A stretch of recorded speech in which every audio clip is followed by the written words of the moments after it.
하나님 앞에 나와 믿음으로 예배드리는 우리 모든 성도 여러분들 주님의 이름으로 축복합니다. 날씨가 좀 추워졌습니다. 내일이 절기상으로 입동이라고 하네요. 이제 겨울의 문턱에 와 있다라는 이야기 있겠죠. 주일날도 말씀을 드렸습니다. 벌써 이제 한 해가 거의 다 지나가고 있습니다. 돌아보면 우리가 어떻게 올 한 해를 살아왔는가라는 생각을 해볼 수밖에 없는데요.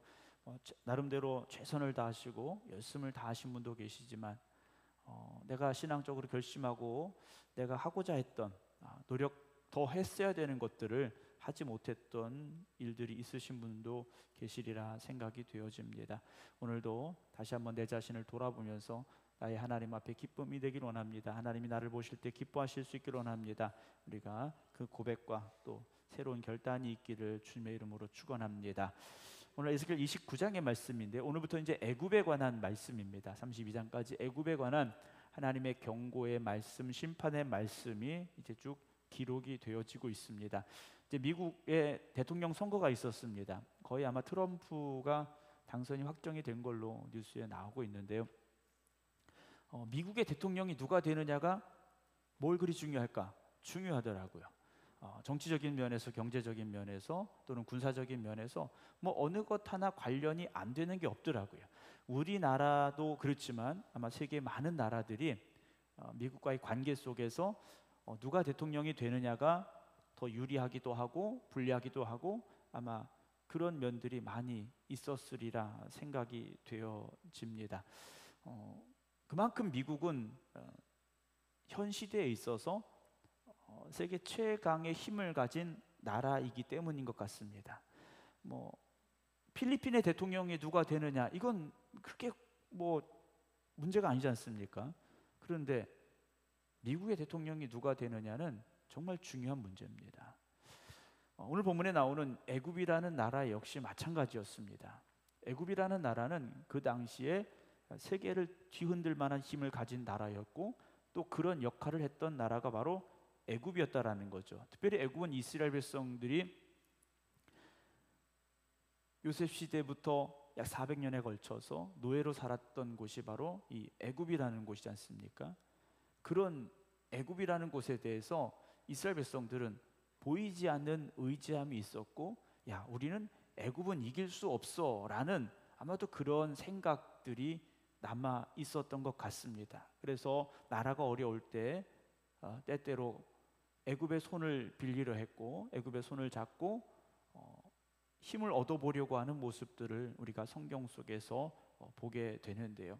이제 오늘 하나님께서 에스겔에게 애굽에 대한 심판에 대해서 말씀을 하게 하십니다. 2절 보면 인자야 너는 애굽의 바로 왕과 온 애굽으로 얼굴을 향하고 예언하라 그럽니다. 애굽의 왕, 이집트의 왕 바로에게 예언하라는 말씀이에요. 어떤 말을 하게 하시느냐? 3절입니다. 너는 말하여 이르기를 주 여호와께서 이같이 말씀하시되 애굽의 바로 왕이여 내가 너를 대적하노라 라고 말씀하십니다. 하나님께서 바로에게 내가 널 치겠다 하시는 거예요. 내가 널 치겠다. 여러분, 하나님께서는 우리에게 은혜를 주시길 원하시고 계시고 우리를 사랑하기를 원하고 계십니다. 그런데 왜 애굽에게는 치겠다고 말씀하실까라는 거죠. 대적하겠다고 말씀하십니까? 애굽이 하나님 앞에 바로 서지 못했기 때문이라는 거죠. 오늘 우리도 분명히 알아야 됩니다.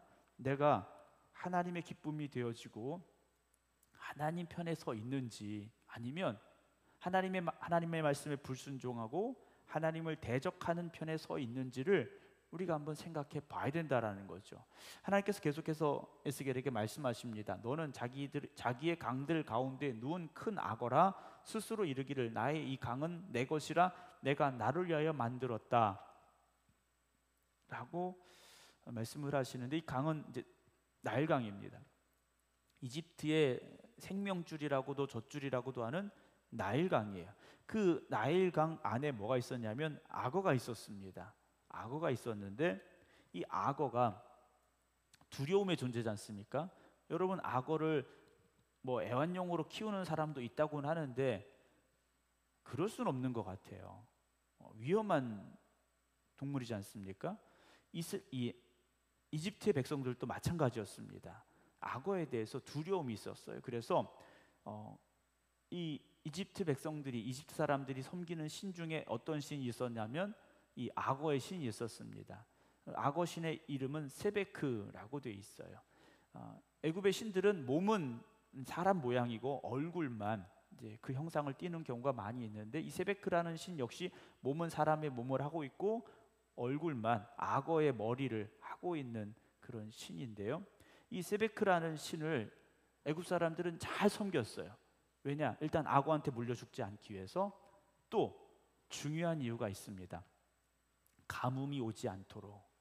이제 후반부에도 나오는 얘기입니다만, 가뭄이 오지 않도록 이 세베크라는 신, 즉 나일강의 신이라고 불려지는 악어를 섬기기 위한 신전과 석상을 만들었어요. 그래서 가뭄이 오지 않기를 거기 가서 비는 거예요. 우리로 말하면 기우제를 하는 겁니다. 비가 잘 내리고 나일강이 좀 홍수가 나게 해주세요. 왜 홍수가 나야 좋을까? 우리는 홍수 나면 안 되지 않습니까? 이번에 스페인에서 비가 갑자기 쏟아져 갖고 200명 넘는 사람이 죽기도 했습니다만, 애굽은 상황이 다릅니다. 이 나일강이 홍수가 적당히 나야 강물 밖으로 흘러나와서 대지를 적셔주기 때문에, 그리고 상류에서부터 풍부한 영양분을 하류까지 잘 전달해 주기 때문에 이 홍수가 좀 적당히 나면 풍년이 오는 겁니다. 그래서 이 애굽의 백성들은, 이집트의 백성들은 가뭄이 오면 안 됩니다. 홍수가 나야 돼요. 그래서 이 악어의 신 세베크, 나일강의 신이라고 하는 이 세베크를 잘 섬겼더라는 것이죠. 나일강을 내 것이라고, 네가 만든 것이라고 하고 있지. 누가 만드셨습니까? 하나님 만드셨죠. 여러분, 천지 만물은 하나님께서 만드신 겁니다. 악어가 만든 것도 아니고, 애굽의 왕 바로가 만든 것도 아니고, 어떤 사람이 만든 것도 아니고, 하나님이 만드신 거예요. 그런데 착각하고 있다라는 거죠. 바로가 자기 거라는 겁니다. 나일강은 내 거야, 내가 만든 거야, 내가 관리하는 거야, 내가 다스리는 거야. 착각하고 있다라는 거죠. 여러분, 우리도 착각하지 말아야 됩니다. 내 것이 있느냐? 없죠. 내 것이 없습니다. 아무리 여러분 우리가 돈을 많이 모아서 재산이 뭐 10억이 되고 20억이 되고 100억이 되고 200억이 된들, 우리가 죽으면 그거 가지고 갈 수 있는 사람은 아무도 없습니다. 그거 가지고 갈 수 있는 사람은요, 아무도 없어요. 장례를 치르다 보면 우리가 뭐 이제 교회장으로 치르게 되기도 합니다만, 그렇지 않은 경우들도 있고, 또 교회장으로 하지만 매장을 하는 경우에는 기독교인이 아닌 분들이 이 매장을 돕는 경우들이 있어요. 그래서 어떤 걸 요구하느냐? 저승갈 때 쓰라고 노잣돈을 넣으라고 합니다. 네. 뭐 심한 경우에는 뭐 금반지도 넣으라고 하고, 뭐 이렇게 돈을 넣으라고 하고. 그럼 그분이 가지고 가느냐? 네. 아니죠. 그 일하시는 분들이 다 가지고 가시더라고요. 네. 어느 누구도요 10원짜리 하나 가지고 갈 수가 없습니다. 예전에 어떤 분을 뵀는데요, 그분은 이제 그 매장을 했어요. 매장을 했는데 반지를 그 밑에다 놓고 이제 봉분을 만드시더라고요. 그래서 제가 생각했어요. 그 반지 넣어봐야 뭐 할까 생각을 했어요. 차라리 손주들 주시든지, 그거 가지고 갈 수 있는 것도 아닌데 그걸 왜 거기다 넣을까라고 생각을 했었는데요. 여러분, 내 거는 아닙니다. 그렇지 않습니까? 우리가 신앙생활을 하는 교회도 내 게 아니라 하나님의 교회지 않습니까? 하나님의 교회 그러면 조금 그런 교회들이 있어서 좀 그렇게, 하나님의 교회죠. 교회는 누구 겁니까? 하나님 거지 않습니까? 여러분들의 집도 뭐 여러분들의 이름으로 등기가 돼 있든 뭐 전세 계약이 돼 있든, 이것도 하나님 겁니다. 내 거이고 싶으신 것 같아요. 내 거인 듯 같지만 내 게 아닌 거예요. 네, 자녀들도 내 거인 것 같지만 내 게 아니라는 거죠. 하나님께서 우리에게 자녀들을 맡겨주신 거지 않습니까? 우리는 믿음의 부모들로서 잘 양육하여서 하나님의 일꾼으로 만들어가야 될 사명을 가지고 있는 게 우리들이에요. 군대 가면 훈련소를 반드시 거쳐야 됩니다. 훈련소 조교들이 하는 일이 뭡니까? 아무것도 모르는 신병들을 받아서 총 들고 나가서 싸울 수 있는 군인으로 만들어내는 게 조교들, 교관들이 하는 일이지 않습니까? 근데 요즘은 뭐 때리지도 못하고 욕도 못하고 뭐 얼차려도 못 주고 많이 힘든가 봐요. 그래도 어쨌든 만들어내지 않습니까? 여러분, 요즘 부모가 애들 때리면, 잘못하면 애들이 경찰서 전화합니다. 네. 애들한테 심한 말도 못해요. 그래도 우리는 뭐 해야 됩니까? 이를 악물고 이 자녀들을 믿음으로 잘 키워야 됩니다. 힘들죠. 옛날에는 회초리라도 들었는데 요즘 회초리도 못 들어요. 그래도 하나님이 맡겨주신 자녀이기 때문에 여러분, 그 자녀들을요 하나님의 귀한 일꾼으로 만들어내려고 우리가 노력해야 됩니다. 노력하지 않으면 아무것도 안 되지 않습니까?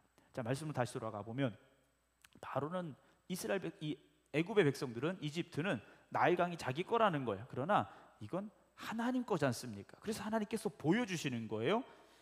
4절에 내가 갈고리로 네 아가미를 꿰고 그랬습니다. 그래서 아가미라고 되어 있는데 그 당시의 표현으로 그렇게 되어 있는 거예요. 악어는 아가미가 없지 않습니까? 큰 턱이라고 보시면, 악어의 이 아래 턱 뭐 이렇게 보시면 되는데 그걸 갈고리로 꿰매시겠다라는, 그러니까 낚시하듯이, 낚시로 물고기를 잡듯이 악어를 그렇게 잡으시겠다는 겁니다. 너의 강의 고기가 네 비늘에 붙게 하고 네 비늘에 붙은 강의 모든 고기와 함께 너를 너의 강들 가운데서 끌어내고 너와 너의 강의 모든 고기를 들에 던지리니 네가 지면에 떨어지고 다시는 거두거나 모으지 못할 것은 내가 너를 들짐승과 공중의 새의 먹이로 주었습니다 라고 말씀하셔요. 이 나일강의 신이라고 말했던 아까 말씀드렸던 세베크라는 이 악어 신은요 또 다른 의미로는 군사의 신입니다. 그러니까 군대의 신이에요. 강한 힘을 가진 군대의 신인데 하나님께서 바로에게 말씀하시는 거예요. 니네가 아무리 힘 있다고 자랑해도, 최고라고 자부해도 하나님이 물고기 잡듯이 잡아서 던져버리면 끝이다라는 거죠. 들짐승의 먹이가 되게 하실 수도 있다라는 겁니다. 6절 보면 애굽의 모든 주민이 내가 여호와인 줄을 알리라. 두루에게도 하셨던 말씀이에요. 결과를 보면 하나님이 하나님이시구나 그제서야 알게 된다라는 거죠. 여러분, 마지막에 안 되고 실패하고 그제서 두 손 들고 하나님 앞에 나오지 마시고 먼저 하나님 앞에 엎드리시기 바랍니다. 먼저 하나님 의지하시기 바랍니다. 애굽은 본래 이스라엘 족속에게 뭐라고 말씀하십니까? 갈대 지팡이다 그러셔요. 갈대 지팡이. 여러분, 갈대는 지팡이가 될 수 없습니다. 지팡이는 그 지팡이를 잡고 있는 사람이 기대고 의지하고 그럴 만한 힘이 있어야 되고 그 지팡이로 맹수가 오면 때려서 쫓아야 될 만큼 강하고 굳세야 되는 거지 않습니까? 근데 갈대는 전혀 그렇지가 않아요. 힘을 주어서 붙잡으면 부스러지고 말 수밖에 없는 게 갈대 지팡이지 않습니까? 하나님께서 애굽은 그런 갈대 지팡이다 라고 말씀하셔요. 그들이 너를 손으로 잡은 즉 네가 부러져서 그들의 모든 어깨를 찢었고 그들이 너를 의지한 즉 네가 부러져서 그들의 모든 허리가 흔들리게 하였다 라고 하나님께서 말씀을 하십니다. 여러분, 오늘 여러분들이 의지하고 있는 게 뭡니까? 여러분들이 붙잡고 매달리고 있는 게 뭡니까? 여러분 분명히 아셔야 돼요. 갈대 지팡이 같은 세상을 붙잡으려고 하지도 마시고 그걸 의지하려고도 하지 마시기 바랍니다. 여호와는 나의 목자시니. 다윗의 고백처럼요, 하나님만 의지하시기 바랍니다. 하나님을 바라보셔야 됩니다. 8절 보면요, 그러므로 주 여호와께서 이같이 말씀하셨느니라 내가 칼이 내게 임하게 하여 내게서 사람과 짐승을 끄는즉 애굽 땅이 사막과 황무지가 되리니 라고 말씀을 하셔요. 여러분, 이집트에 가보면, 애굽에 가보면 사막 황무지가 엄청나게 많습니다. 예전에 그 풍요로웠던 땅을 찾아보기가 어렵더라는 거죠. 물론 아직도 이제 나일강 하류 이 지역 나일 강가에는 나무들도 우거지고 곡식도 많이 키우고 기루 이제 곡식을 많이 재배하고 그러긴 합니다만 대부분의 지역이 사막입니다. 왜 사막이 됐을까 하는 거죠. 왜 사막이 됐느냐? 하나님께서 그렇게 하시겠다고 하신 거예요. 애굽 땅이 사막과 황무지가 되리니 내가 여호와인 줄 그들이 알리라. 네가 스스로 이르기를 이 강은 내 것이라 내가 만들었다 하도다. 그러므로 내가 너와 네 강들을 쳐서 애굽 땅 믹돌에서부터 수에네 곳 구스지경까지 황폐한 황무지 곧 사막이 되게 하겠다라고 말씀하십니다. 믹돌이라는 곳은요 하류입니다. 수에네라는 곳은 이제 이집트에 대해서 조금 아시는 분들은 들어보신 지명일 텐데 아스완이라는 곳이에요. 지금 이제 아스완이라는 큰 댐을 만들어서 물을 조절하는 곳인데, 그러니까 애굽 전역을 황무지가 되게 만드시겠다라는 거예요. 누가요? 하나님께서. 여러분, 하나님이 비를 내리지 아니하시면 3년 6개월 동안 비 안 왔지 않습니까? 근데 하나님께서 비를 주시겠다고 하시면 손바닥만 구름이 떠올랐을 때 어떻게 됩니까? 폭우가 쏟아져 내렸지 않습니까? 사랑하는 성도 여러분, 하나님이 열어주셔야 되고 하나님이 풀어주셔야 되고 하나님께서 우리 손에 쥐어주셔야 된다라는 거죠.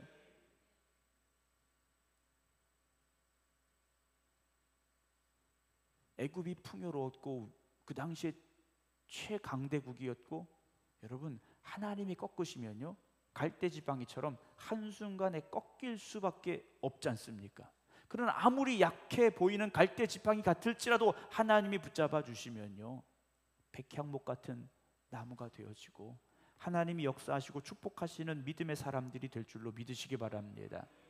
그래서 하나님께서 황폐한 황무지 곧 사막이 되게 하겠다 그러셔요. 이집트에 가보면요 유명한 유적지라고 해서 가보면 다 사막입니다. 다 황무지예요.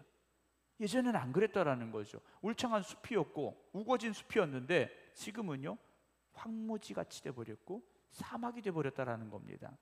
그 가운데로 사람의 발도 지나가지 아니하며 짐승의 발도 지나가지 아니하고 거주하는 사람이 없이 40년이 지날지라. 버림받은 땅이 되게 하시겠다라는 거죠. 무려 40년을. 여러분 40년을 그렇게 버림받은 땅이 되면 어떻게 되겠습니까? 쓸모없는 땅이 되지 않습니까? 12절에 내가 애굽 땅을 황폐한 나라들 같이 황폐하게 하며 애굽 성읍도 사막이 된 나라들의 성읍 같이 40년 동안 황폐하게 하고 애굽 사람들은 각국 가운데로 흩으며 여러 민족 가운데로 해치겠다. 즉 나라를 없애버리시겠다라는 거예요. 그 당시에 초강대국을요 하나님께서 없애버리시겠다라는 겁니다. 사람의 힘이 아니라 하나님께서 하신다고 하시면 되는 거예요. 노아 시대 하나님께서 심판하시겠다 하셨습니다. 어떻게 됐습니까?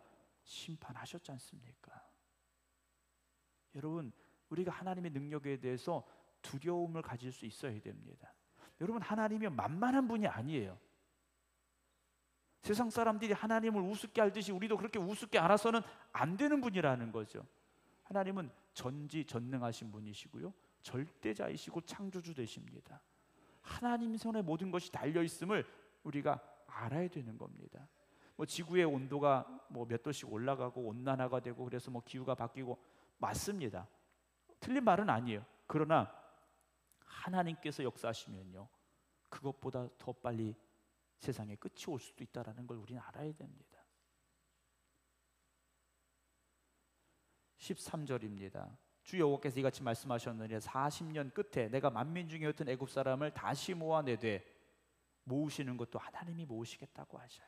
흩으시기도 하시지만 하나님은요 다시 모으시기도 하시는데 14절 애굽에 사로잡힌 자들을 돌이켜 마드로소 땅 곧 그 고국 땅으로 돌아가게 할 것이라. 우리는 좀 이해가 안 되는 부분이에요. 이게 무슨 말씀이냐면 애굽은 왕조가 여러 왕조입니다. 그러니까 우리로 말하면 나라는 그대로 있는 것 같지만 계속 바뀐 거예요. 그러니까 우리나라로 말하면 계속 바뀌었지 않습니까?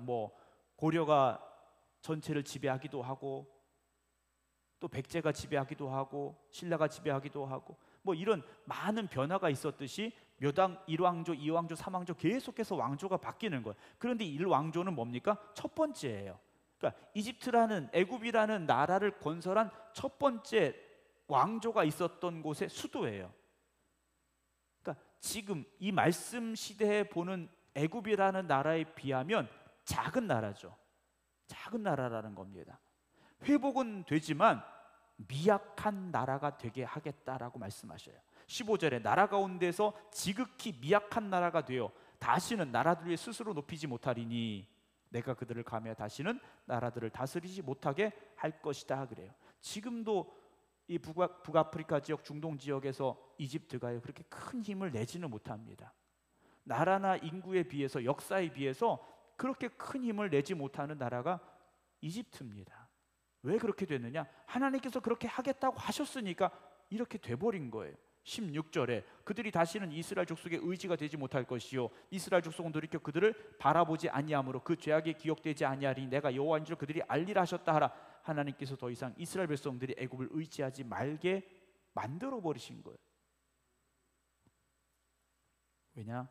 하나님만 바라보라는 거죠.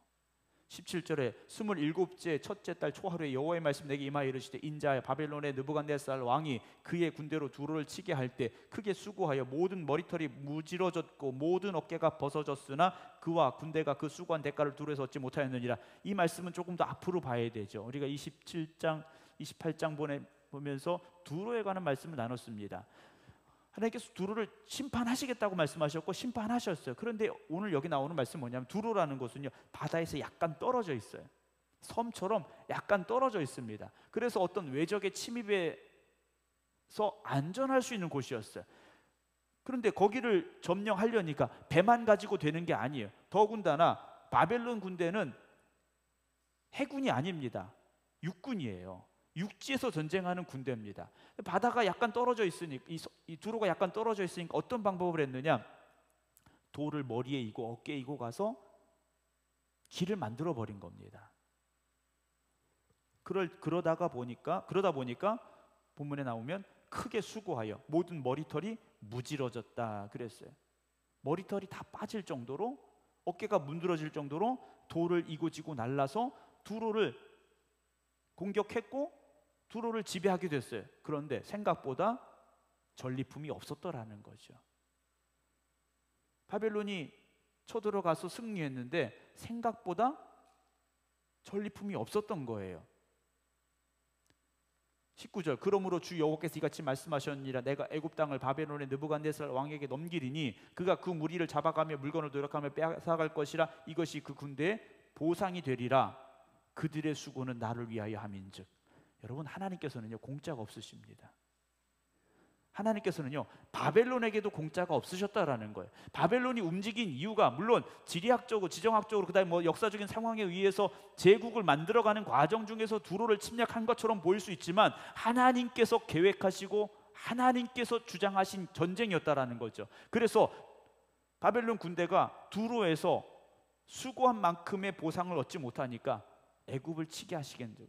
그래서 애굽에서 수많은 금은 보화를 가져가게 하시겠다. 이것이 하나님의 계획이고 역사심이었다라는 거죠. 이집트라는 곳은요 엄청난 황금이 있었고 금은 보화가 있었던 곳입니다.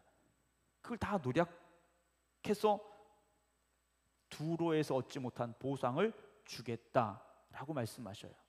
여러분 20절을 잘 보세요. 그들의 수고는 나를 위하여 함인즉 그 대가로 내가 애굽 땅을 그에게 주었느니라. 여러분, 여러분들이 하나님을 위해서 하나님의 교회를 위해서 헌신하고 수고하는 것은 결코 공짜가 없습니다. 절대 하나님은요 공짜가 없으세요. 하나님의 법칙이 뭐라고 했습니까? 심은 대로 거두게 하신 하나님이지 않습니까? 하나님은요 심은 대로 거두게 하시는 거예요. 그런데 거둬야 되는데 싹이 트고 자라고 열매 맺는 기간은 누구나 다 다르다라는 거죠. 누구는 좀 일찍 싹이 트고 자라서 일찍 그 보상이 올 수도 있고, 누구는 그 여름이 너무 길 수도 있고, 그 장마가 너무 길 수도 있고, 그 뜨거운 기근이 너무나도 길 수도 있습니다. 그리고 누군가에게는 10배일 수도 있고 누군가에게는 100배일 수도 있어요. 그러나 하나님은 절대 외면하지 아니하십니다. 하나님은 여러분들의 헌신과 수고에 대해서 반드시 갚으시고 보상하시는 하나님이 되심을 믿으시기 바랍니다. 이게 목회를 하다 보면요, 주변에 이제 목사님들 많이 뵙잖아요. 근데 목회를 대를 이어서 하시는 목사님들이 계세요. 그리고 신앙생활을 대를 이어서 오랫동안 열심히 변치 않은 믿음을 가지고 하시는 분들이 있어요. 처음 복음이 전해졌을 때부터 신앙생활 하신 분들은 이미 한 5대, 길게는 6대까지도 그 신앙의 전통이 이어가시는 분들이 있어요. 또 목회하시는 목사님들 가운데도 3대, 4대까지 지금 목회를 준비하고 있거나 목회를 시작하신 분들이 계세요. 물론 모든 분들이 다 그렇게 신앙의 유산을 이어받은 모든 분들이 다 우리가 가지고 있는 생각에, 우리가 가지고 있는 그런 기준에 비추어 볼 때 다 잘 됐다라는 건 아니에요. 그런데 대부분 보면요, 분명히 하나님께서 갚아주신 일들이 있습니다. 여러분, 결코 헛되지 않더라는 거예요. 특별히 순교자의 집안, 여러분 하나님께서 귀하게 쓰십니다. 여러분, 순교하시라는 말씀은 아니에요. 이게 긴장하실 필요는 없어요. 여러분, 하나님께서요 그렇게 갚아주시고 그렇게 축복하시는 모습들을 저도 봤어요. 사랑하는 성도 여러분, 하나님은 하나님을 위하여 여러분들이 수고할 때 분명히 응답하시고 역사하시고 갚아주십니다. 왜냐? 하나님이 그렇게 말씀하셨기 때문입니다.